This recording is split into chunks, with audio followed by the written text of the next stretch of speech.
안녕하세요. 하루 필수 말씀 충전 하필 큐티 조종환입니다.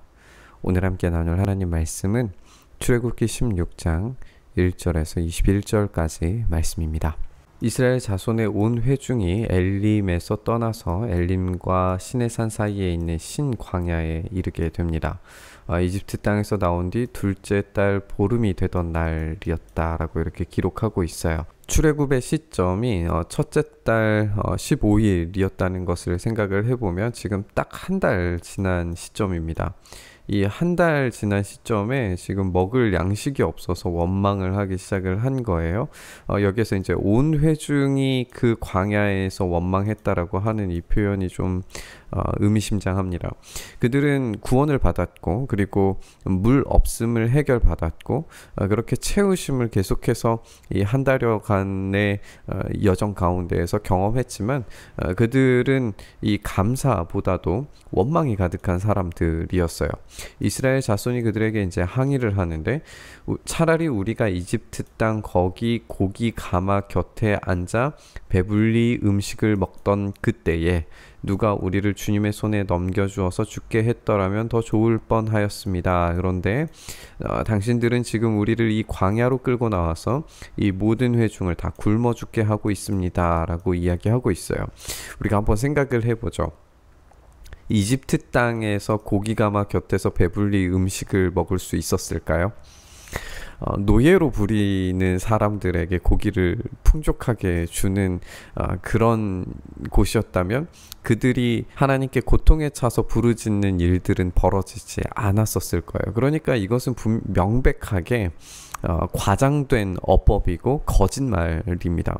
그리고 게다가 이제 출애굽했을 때에 많은 고기들 그리고 많은 쓸 것들을 가지고 나온 상태에서 겨우 한 달 지난 시점이기 때문에 이 음식이 없어서 문제가 생겼다 이런 측면의 이야기는 아니었을 거예요.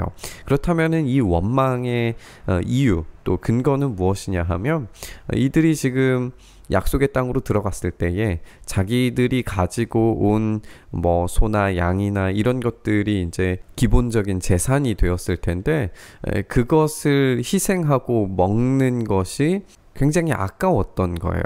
그러니까 굉장히 이기적인 거짓말이었던 거죠. 자유를 하나님이 주셨는데도 불구하고 그 자유를 자유답게 누리지 못하고 있습니다. 주님께서 모세에게 말씀하세요. 너희가 먹을 것을 하늘에서 비처럼 내려줄 터이니 이제 이 비처럼 내려주다라고 하는 이 표현이 이제 고대 근동에서 농사가 가능하려면은 제 시기에 비가 내리는 것이 굉장히 중요하죠. 그리고 이 비가 내리는 것이 풍요의 상징입니다. 그러니까 먹을 것이 하늘에서 비처럼 내려준다라고 하는 이 표현 자체가 이제 하나님의 확대된 그런 표현이겠습니다만 그만큼 풍족하게 넘치게 쓸 것들을 다 채우는 방식으로 하나님이 주시리라는 것을 우리가 기대하게 되는 거죠. 백성이 날마다 나가서 그날 먹을 만큼 거두어 드리게 하여라. 그러니까 날마다의 필요를 채워주실 거예요. 이렇게 해서 그들이 나의 지시를 따르는지 따르지 않는지 시험하여 보겠다. 하나님께서는 지금 이스라엘 백성들이 하나님 나라 백성다운 삶을 살아가기를 원하세요. 그래서 율법을 제시하실 것이고 그것에 순종하는 자들에게 복을 내리실 것이고 이런 과정들을 경험하게 될 텐데 이 테스트 가운데에서 이스라엘 백성들이 얼마나 이제 성공적으로 이 테스트를 수행해내느냐 이것은 우리가 보는 것처럼 그들은 때로 순종하고 때로 불순종하고 하나님의 말씀에 정말 전적인 헌신으로 살아가기보다도 늘 흔들리는 모습을 우리가 보게 될 거예요. 매주 엿새 날에는 거두어 드린 것으로 먹거리를 준비하다 보면 날마다 거두던 것의 2배가 될 것이다 라고 이렇게 이야기를 하면서 이제 안식일에 거두게 될 것들까지도 이제 미리 이야기를 하고 계시는 걸 우리가 보게 되죠. 모세와 아론이 모든 이스라엘 자손에게 그래서 이야기를 합니다. 저녁이 되면 이집트 땅에서 당신들을 이끌어내신 분이 하나님께서 주님이시라는 것을 알게 될 것입니다. 당신들이 우리를 보고 원망한 게 아니라 모세와 아론을 보고 원망한 게 아니라 하나님을 원망하였습니다.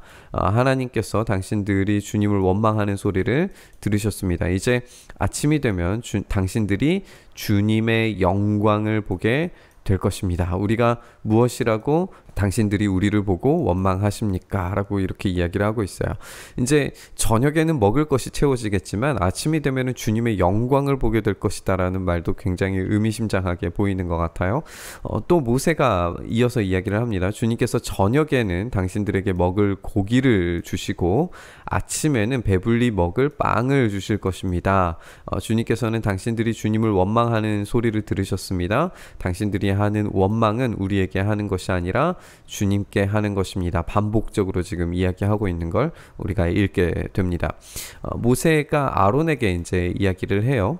주님께서 이스라엘 자손이 원망하는 소리를 들으셨으니 이스라엘 자손의 온 회중에게 주님 앞으로 가까이 나아오라고 일러 주십시오라고 하면서 이제 아론이 이스라엘 자손 온 회중에게 말하기 시작합니다. 그들이 광야를 바라보니 주님의 영광이 구름 속에 나타납니다. 주님께서 모세에게 말씀하세요.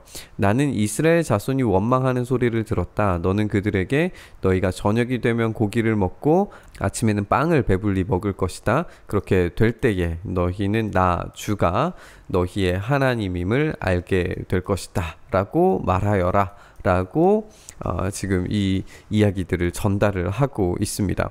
이렇게 이야기가 전달되는 이 말처럼 그대로 하나님께서 확인을 해주신 거죠. 모세가 이야기한 것을 그대로 주님의 영광이 나타나셔서 모세에게 그 이야기들을 확증하신 겁니다. 그리고 그 사건이 실제로 일어나는 걸 보게 될 거예요. 그날 저녁에 메추라기가 날아와서 진친 곳을 뒤덮었고 다음날 아침에는 진친 곳 둘레에 안개가 자욱했는데 안개가 거치고 나니 이럴 수가 광야 지면에 마치 땅 위의 서리처럼 보이는 가는 쌀아기 같은 것이 덮여 있는 것이 아닌가. 대단히 이제 문학적으로 번역을 참 잘 해주신 것 같은데 우리가 저녁에는 메추라기가 그리고 그 다음날 아침에는 이 만나가 우리가 아는 것처럼 그 만나가 지금 거두어지게 된 것을 우리가 보게 되는데요. 실제로 이제 메추라기라고 하는 것은 아무래도 그 시내 반도를 움직이는 철새들이었을 거라고 그렇게 추측을 해볼 수가 있어요. 그렇게 철새들이 움직이는 것도 사실이고 잠시 광야에 내려앉는 것도 사실인데 그 사실만 가지고 이제 이 사건을 설명하기 어려운 것은 무엇이냐 하면 메추라기가 날아와서 진친 곳을 뒤덮을 정도로 내려앉고 이스라엘 백성들이 그것을 풍족하게 먹을 수 있다는 것은 기적적인 사건입니다. 그러니까 몇 마리가 와서 앉는 정도가 아니라 철새가 그냥 왔다가 머물렀다가 가는 정도가 아니라 이 엄청난 인구가 지금 배부르게 먹을 정도의 양식이 주어지고 제공되는 것이잖아요. 그리고 아침에 얻게 되는 이 만나는 우리가 여기에 땅 위에 서리처럼 보이는 가는 쌀아기 같은 것이 덮여 있다라고 이렇게 이야기를 하는데 그것을 모아다가 빵을 만들어서 이제 먹게 되는 것인데 이스라엘 자손이 그것을 보고 그것이 무엇인지 몰라서 서로 이게 무엇이냐 하고 그렇게 질문을 했습니다. 모세가 그들에게 말합니다. 이것은 주님께서 당신들에게 먹으라고 주신 양식입니다. 주님께서 당신들에게 명하시기를 당신들은 각자 먹을 만큼씩만 거두라고 하셨습니다. 당신들 각 사람은 자기 장막 안에 있는 식구수대로 식구 한 명에 한 오멜씩을 거두라고 하셨습니다. 이 한 오멜이라고 하는 것이 2.2리터 정도 된다고 그렇게 생각을 할 수가 있는데 식구 한 명이 한 오멜이라고 이렇게 거두면 이게 양이 상당히 많은 거잖아요. 그러니까 여기에서 말하는 건 뭐냐면 그만큼 풍족하게 하나님께서 채워주시는 것을 우리가 알 수 있게 됩니다. 이스라엘 자손이 그대로 하니까 많이 거두는 사람도 있고 적게 거두는 사람들도 있었을 거예요. 왜냐하면 식구 수대로 움직이니까. 근데 오멜로 되어보면 많이 거둔 사람도 남지 않고 적게 거둔 사람도 모자라지 않게 그들 모두에게 공평하게 이 만나가 제공되고 있다는 걸 우리가 보게 됩니다. 그들은 제각기 먹을 만큼씩 모두 다 거두어 드려졌어요.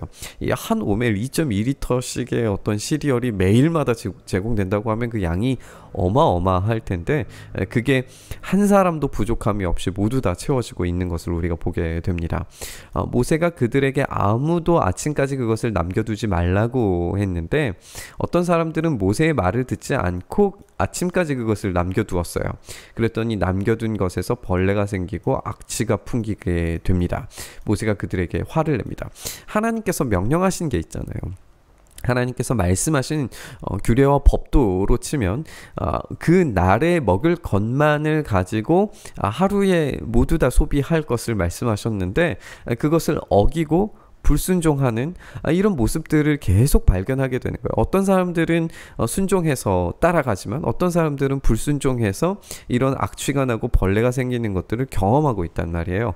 그래서 이 장면 가운데서도 하나님께서 풍족하게 주시는 것들을 의심하고 하나님께서 주시리라고 하는 그런 기대들을 거부하는 노예의 정체성, 노예로서의 자아를 우리가 발견을 하게 됩니다. 그래서 그들은 아침마다 자기들이 먹을 만큼씩 거두게 됩니다. 해가 뜨겁게 쪼이면 그것들은 다 녹아버리게 되었어요.